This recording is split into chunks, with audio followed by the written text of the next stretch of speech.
Bonsoir à tous, bienvenue sur votre chaîne préférée TMTV. L'intelligence artificielle, c'est un outil technologique qui évolue de plus en plus important dans le monde, notamment dans la société africaine.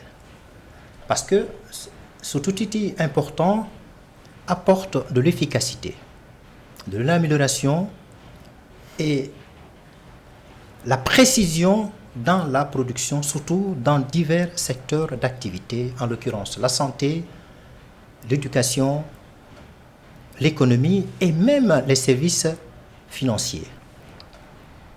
Cependant, si cet outil technologique, en l'occurrence l'intelligence artificielle, n'est pas adapté à notre contexte local, à nos valeurs,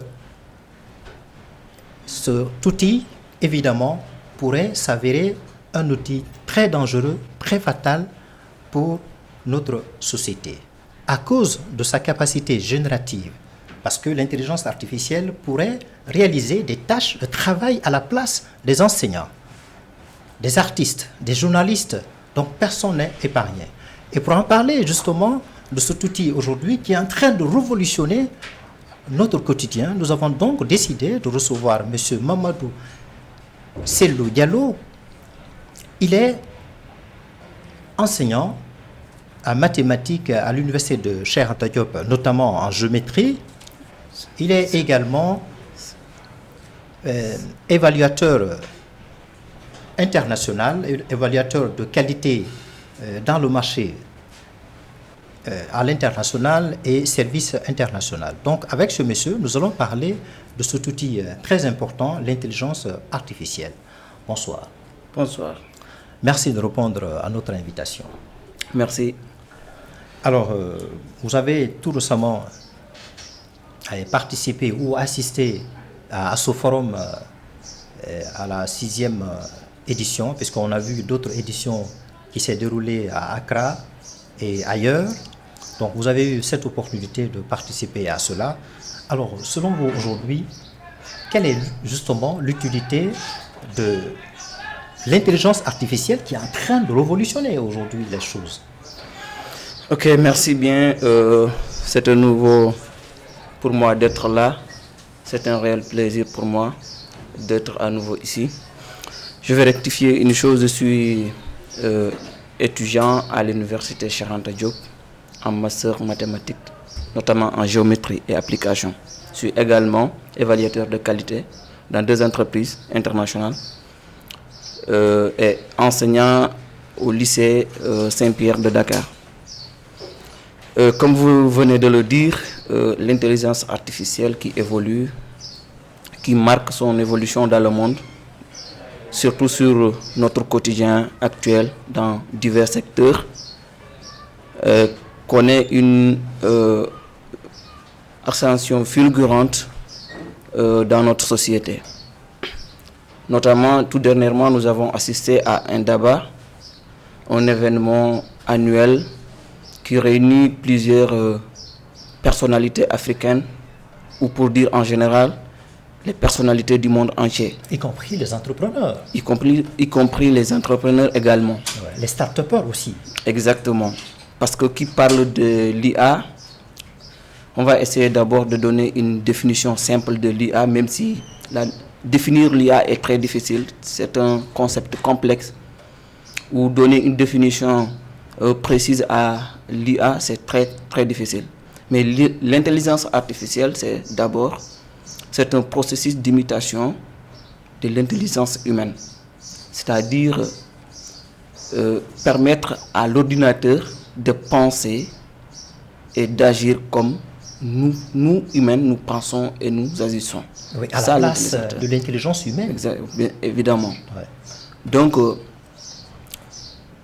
si une machine est capable de penser comme un être humain, donc de nombreuses questions vont naître à cette situation. Et l'intelligence artificielle, aujourd'hui, on connaît, ça évolue, ça continue à évoluer sur plusieurs secteurs, notamment en éducation, en santé.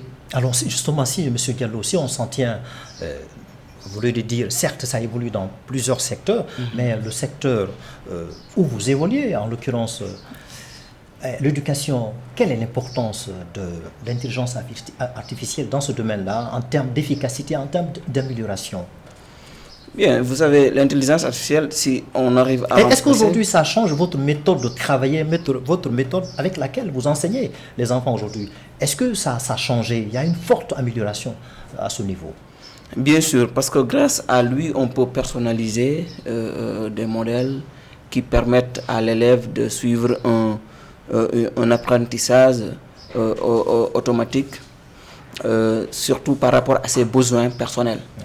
Et surtout sur des moyens adaptés, des modèles adaptés à l'élève pour qu'il puisse suivre des cours en temps réel, parfois... Et ce moyen-là, il s'agit de quoi réellement? Est-ce que c'est l'ordinateur?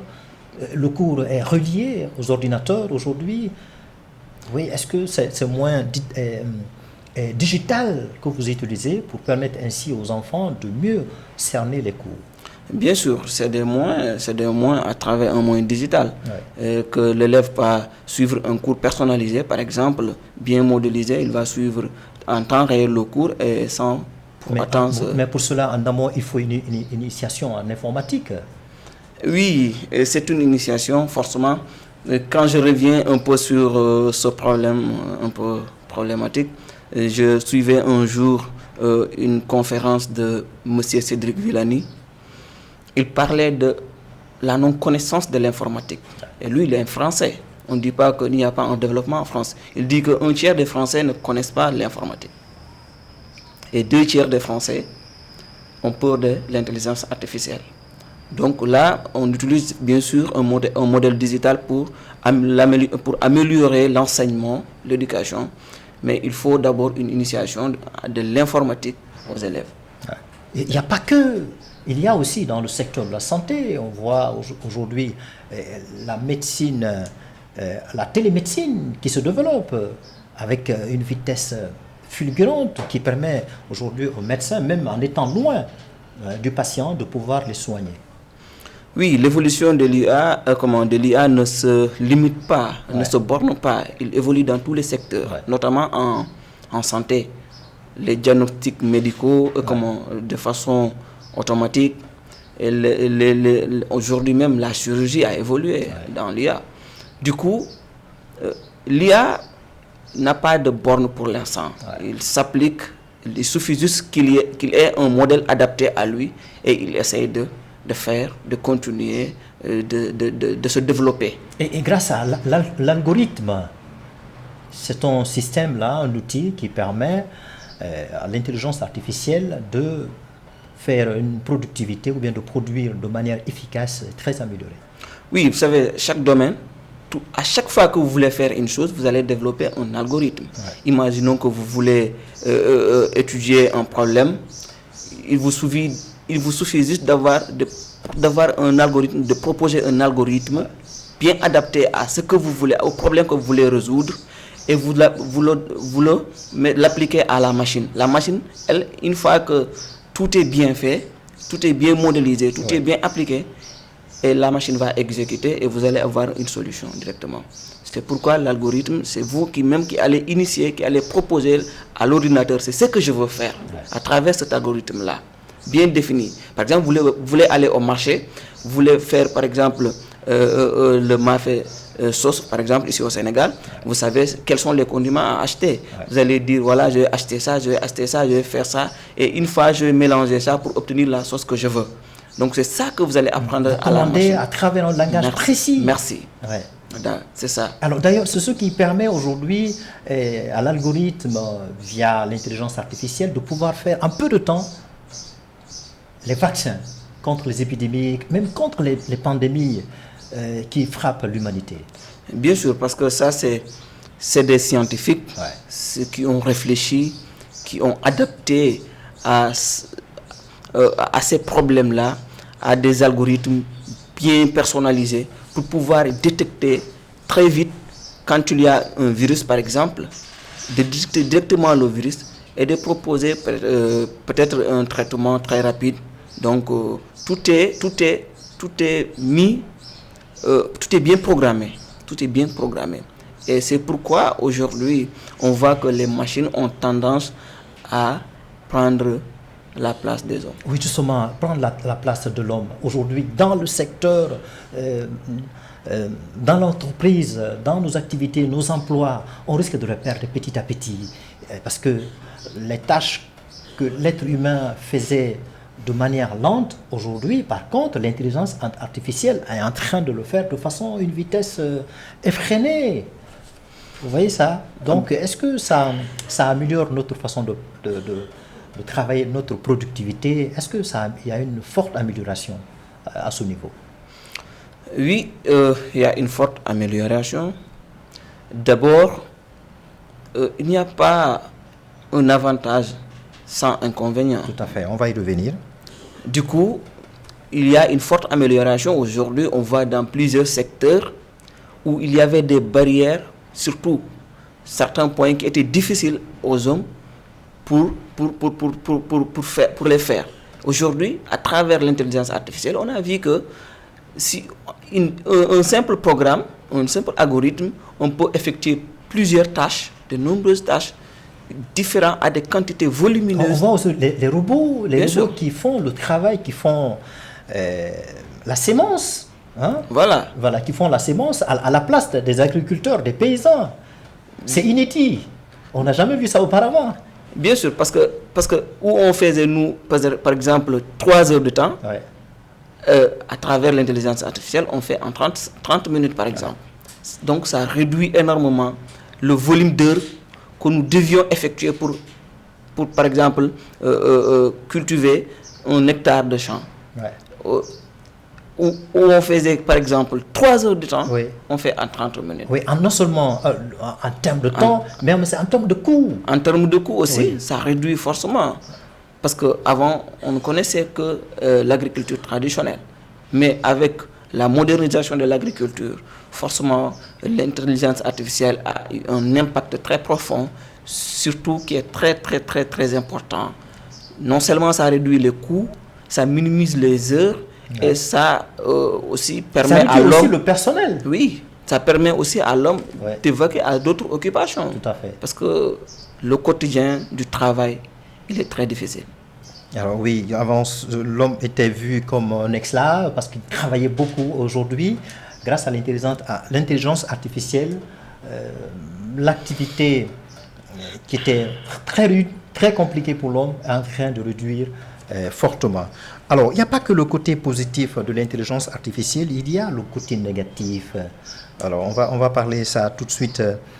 Alors, surtout vous les enseignants, quelles sont les difficultés aujourd'hui que vous rencontrez depuis l'avènement de l'intelligence artificielle dans ce secteur?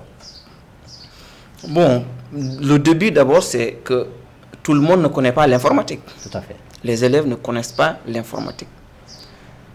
Mais au fur et à mesure, puisqu'on a compris qu'il y a l'IA qui intervient dans l'éducation, donc la première problématique, c'était d'abord comment initier les élèves à l'informatique pour pouvoir accéder à l'importance, aux avantages de l'intelligence artificielle. Donc, la première difficulté, c'est que les élèves n'étaient pas initiés à l'informatique. Quelqu'un qui ne connaît pas l'informatique ne peut pas connaître l'intelligence artificielle. Donc, la problématique, c'est ça. La deuxième, c'est que aujourd'hui, nous assistons à ChatGPT. Tu es enseignant, les élèves, par exemple, maîtrisent un peu mieux que toi cet outil-là. Oui. Tu donnes un problème, les élèves ils vont utiliser ChatGPT pour répondre par exemple, au sujet que vous avez donné. C'est peut-être un logiciel. C'est un programme, c'est un algorithme développé par un informaticien. Et l'élève fait à moins d'efforts. Bien sûr, ce problème-là. Donc, il fait moins d'efforts et il a toutes les solutions, même si parfois certaines solutions ne sont pas vraies, parce qu'il faut toujours vérifier. Une espèce de hyper-trucage. Voilà. Donc, l'algorithme, il vous donne le résultat et l'élève, il présente un résultat bien fait, alors que ce n'est pas son fruit. Il n'a pas travaillé. Donc, voilà, tu as par exemple une note, ça veut dire que c'est une tricherie. Ouais. Donc, c'est l'une des difficultés aussi, parce que tu ne vas pas forcément détecter directement, peut-être l'élève a fait ça. Ouais. C'est pour moi que tu vas avoir un bon travail. Parfois, tu vas avoir un bon travail bien présenté, mais ça pose problème. Il évolue dans le bon sens, mais il y a des dessous encore qui sont là, qui posent problème. Le problème, ça réduit la capacité de réflexion. Oui. De concentration. Tout à fait. Surtout quand vous êtes un élève scientifique, si vous ne raisonnez pas, vous n'êtes pas un scientifique. Le scientifique, c'est quelqu'un qui touche à chaque fois qu'il raisonne. Mais il n'y a pas que des élèves, M. Diallo. Il y a aussi des enseignants qui font référence à cet algorithme-là pour rédiger un texte. Parce qu'on voit, grâce à cette capacité générative, pour produire un texte, qui ne vient pas de soi, mais qui vient grâce à ce système, à cet algorithme-là. Comment expliquez-vous cela? C'est le monde, on dit c'est le monde de l'IA. Il a son avantage, mais ses inconvénients aussi sont là. Ce sont les effets. Parce qu'il y a eu même des pays qui ont interdit le ChatGPT dans leur territoire. Ouais. Donc, ce n'est pas parce qu'il est très important, mais il pose aussi des problèmes. Ouais.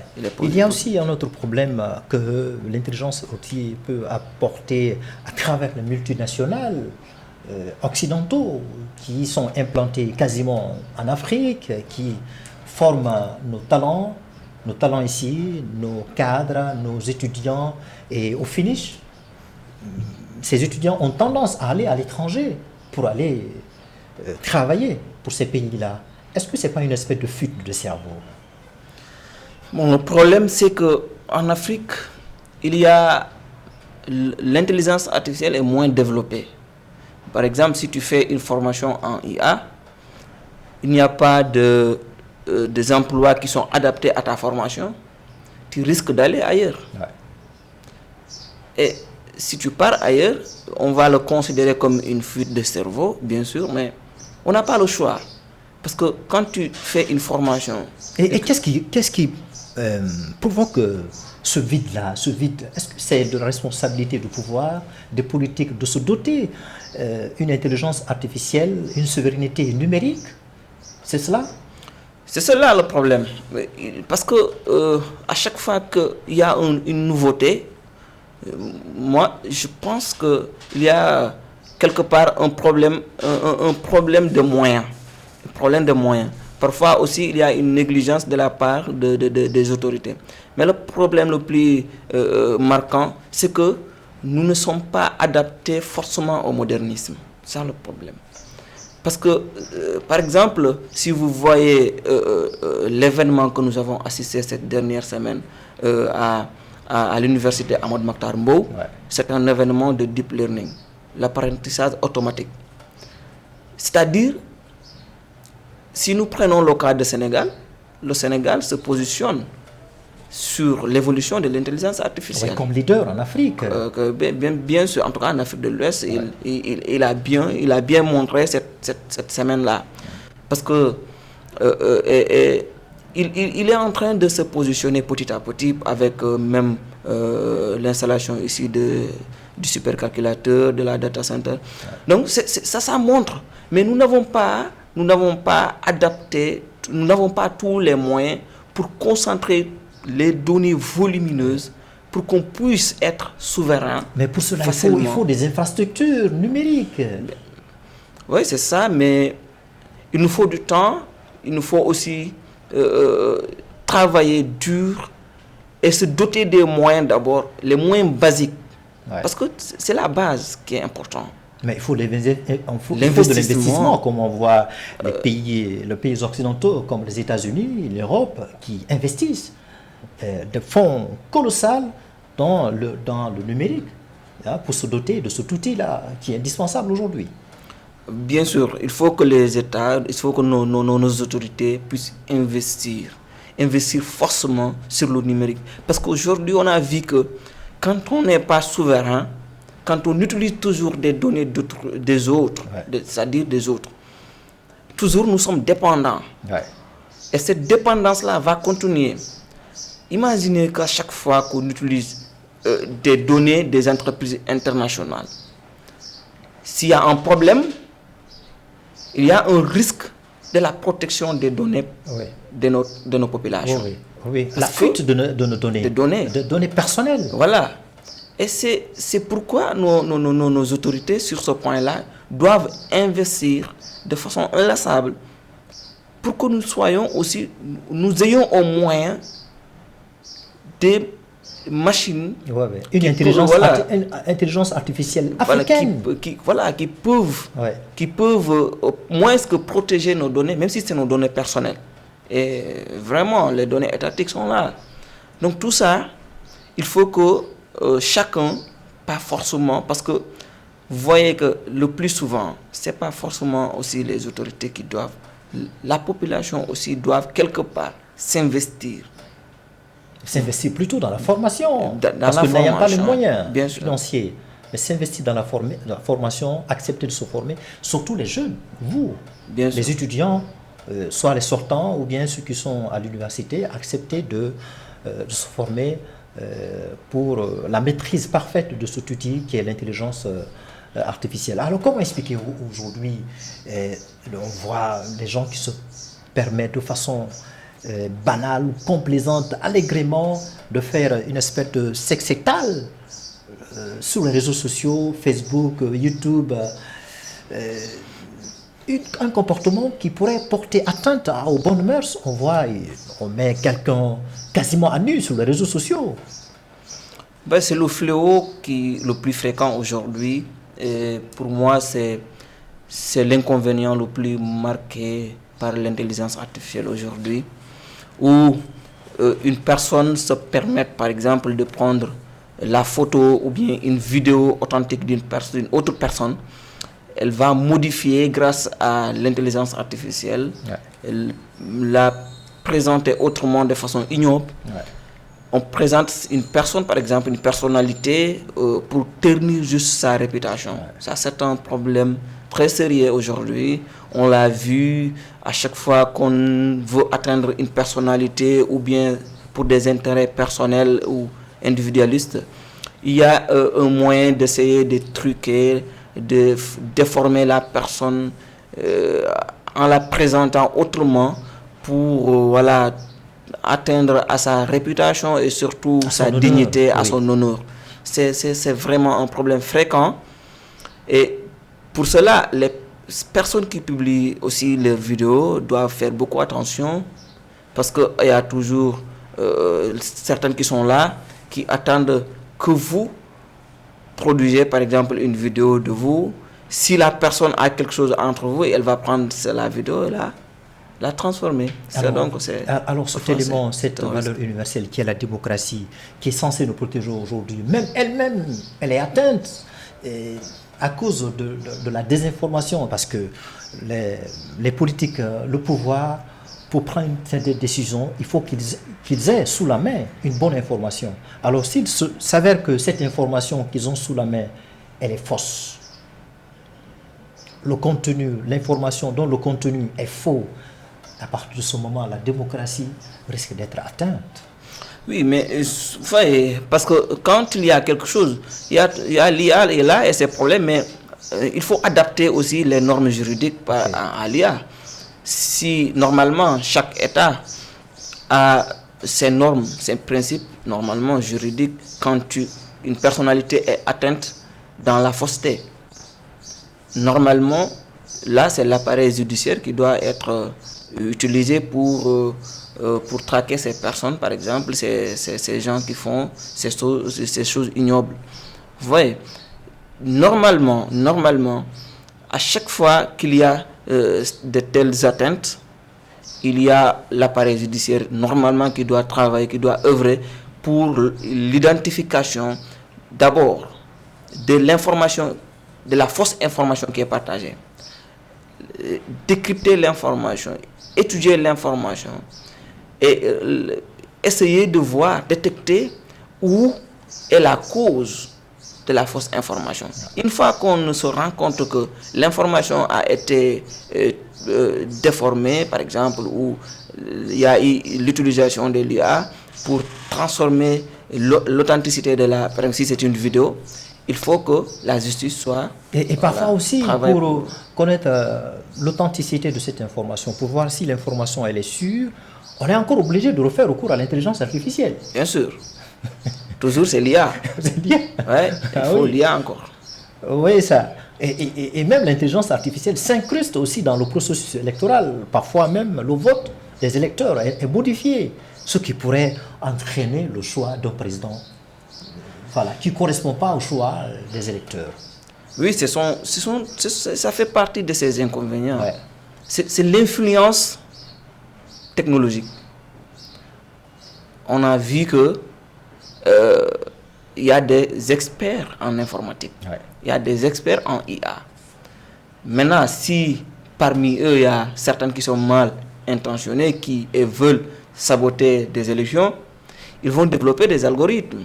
Ils vont essayer d'infiltrer peut-être le système. Comme on l'a vu aux États-Unis, voilà, comme on l'a vu aux États-Unis, pourrait jouer la Russie pour influencer le vote des électeurs américains. Oui, oui, exactement.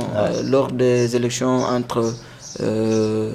Donald Trump et Hillary Clinton. C'est vrai. Donc c'est ça, c'est cette influence-là parfois qui pose problème. Donc on a vu que si les systèmes ne sont pas bien protégés, il y a certaines peuvent infiltrer et déformer le système en y introduisant des choses qui n'existent pas, d'où la falsification des élections. Alors, M. Diallo, pour terminer, quelle est l'alternative pour encadrer, réguler cet outil? Certes, il est important, mais il a son aspect négatif. Comment il faut l'encadrer? Parce qu'on a vu en Europe qui est en train de se doter des outils pour réguler l'intelligence artificielle. On a vu les États-Unis tout récemment prendre des décrets justement pour encadrer l'intelligence artificielle. Ce que je venais de dire, par exemple, dans chaque pays, il faut qu'on adapte les normes juridiques à l'IA, ou bien l'IA aux normes juridiques. Parce que il faut des décisions. Il faut punir certaines choses. Il faut pas accepter et judiciaire. Donc il y a toujours les moyens.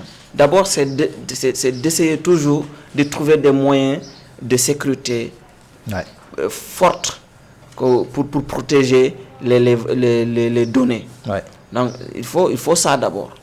Après, maintenant, développer aussi des programmes qui peuvent attaquer toute menace. Ça existe, c'est ça. Il faut être prêt. Il faut être prêt à la menace informatique, à la menace de l'IA. Parce que l'IA aujourd'hui a la tendance de défier l'homme. C'est ça le problème. Parce que les gens ont peur. Même les scientifiques ont peur que demain, que la machine dit non, je dévance l'homme maintenant. On m'a appris que je dois me comporter comme l'intelligence humaine. Maintenant, je suis plus puissant que l'intelligence humaine. Je suis hyper fort, je te défie maintenant. Et si on arrive à ce stade-là, ça devient compliqué. Si la machine décide à la place de l'homme, ça devient supplanter l'intelligence humaine. Voilà, ça devient un problème. Ah oui. Donc c'est pourquoi il faut toujours être prêt et s'adapter à l'évolution de l'intelligence artificielle. C'est ce que je peux surtout recommander. J'espère Je ne suis pas expert en intelligence artificielle, mais je sais qu'il y a toujours des problèmes et il faut toujours être prêt à les affronter. J'espère qu'on va y arriver. Merci d'avoir été notre invité sur le plateau de TMTV. Merci. Alors, les milliers de téléspectateurs de TMTV, nous avons eu le plaisir de recevoir M. Mamadou Sellou Diallo. Il est étudiant en master en géométrie à l'université de Cheikh Anta Diop. Il est également professeur de maths au lycée Sainte-Pierre. Il est également évaluateur de qualité chez Bar International. Donc avec ce monsieur, nous avons discuté autour de l'importance et l'inconvénient de l'intelligence artificielle. Merci de nous avoir suivis sur votre chaîne et sachez très bien, vous pouvez nous suivre sur YouTube, Facebook, Instagram et TikTok. Allez, portez-vous bien et le programme se poursuit.